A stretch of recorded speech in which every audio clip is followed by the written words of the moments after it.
ಚುನಾವಣೆ ಕುರಿತು ಕರೆದಂತ ಪತ್ರಿಕಾ ಎಲ್ಲ ಪತ್ರಿಕಾ ಮಾಧ್ಯಮದ ವರದಿಗಾರರನ್ನ ಹಾಗೂ ಪ್ರೆಸ್ ಮಾಧ್ಯಮದ ವರದಿಗಾರರನ್ನ ತುಂಬು ಹೃದಯದ ಈ ಪತ್ರಿಕಾಗೋಷ್ಠಿಗೆ ಸ್ವಾಗತವನ್ನು ಕೋರುತ್ತಾ ಈಗ ಈ ಒಂದು ಪತ್ರಿಕಾಗೋಷ್ಠಿಯನ್ನ ನಮ್ಮ ಚಂದ್ರಶೇಖರ್ ಅವರು ಈಗಾಗಲೇ ಈ ನ್ಯಾಯಾಲಯದಿಂದ ಬರೆಯಾಟಂತ ನಮ್ಮ ಚಂದ್ರಶೇಖರ್ ಅವರು ನಡೆಸಿಕೊಡ್ಬೇಕಂತ ಅವರು ವಿವರಿಸಿಕೊಡ್ತಾರೆ. ಮೊದಲಿಗೆ ಎಲ್ಲರಿಗೂ ಕೂಡ ನಮಸ್ಕಾರಗಳು.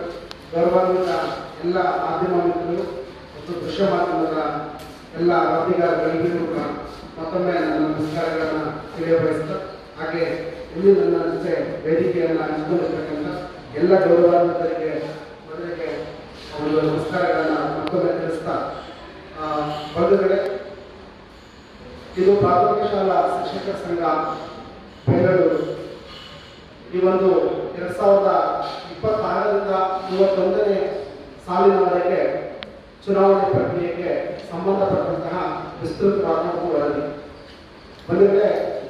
21/12/2025ನೇ ಸಾಲಿಗೆ ಈ ಒಂದು ಆಡಳಿತ ಮಂಡಳಿಯ ಅವಧಿ ಮುಕ್ತಾಯ ಆಗಿದೆ. ಇದಕ್ಕೆ ಸಂಬಂಧಪಟ್ಟಂತೆ ನಮ್ಮ ಶಿಕ್ಷಕ ಬಂಧುಗಳು ಡಿಆರ್ ಅವರ ಹತ್ರ ಮನವಿಯನ್ನು ಸಲ್ಲಿಸ್ತಾರೆ.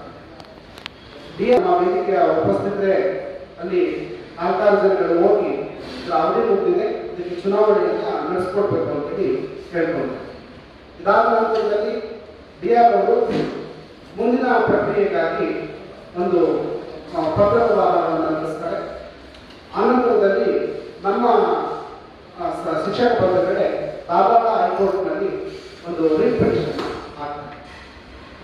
ಅಲ್ಲಿಂದ ನಂತರ ಅದಕ್ಕೆ ಸಂಬಂಧಪಟ್ಟಂತೆ ನಮ್ಮ ಒಂದು ಪ್ರಾಥಮಿಕ ಶಾಲಾ ಶಿಕ್ಷಕರ ಸಂಘವನ್ನೇ ಎದುರುದಾರರಾಗಿ ಮಾಡಿದಾಗ ಅಲ್ಲಿಂದ ಒಂದು ಡಿಆರ್ ಅವರು ಒಂದು ವಿಡಿಯೋ ಕಾನ್ಫರೆನ್ಸ್ ಮುಖೇನ ಅವರನ್ನು 1 ತಿಂಗಳ ಅವಧಿಯೊಳಗೆ ಚುನಾವಣೆಯನ್ನು ಮುಗಿಸ್ಕೊಡ್ತೀವಿ ಅಂತಕ್ಕಂಥ ವಾಗ್ದಾನವನ್ನು ಕೊಡ್ತಾರೆ.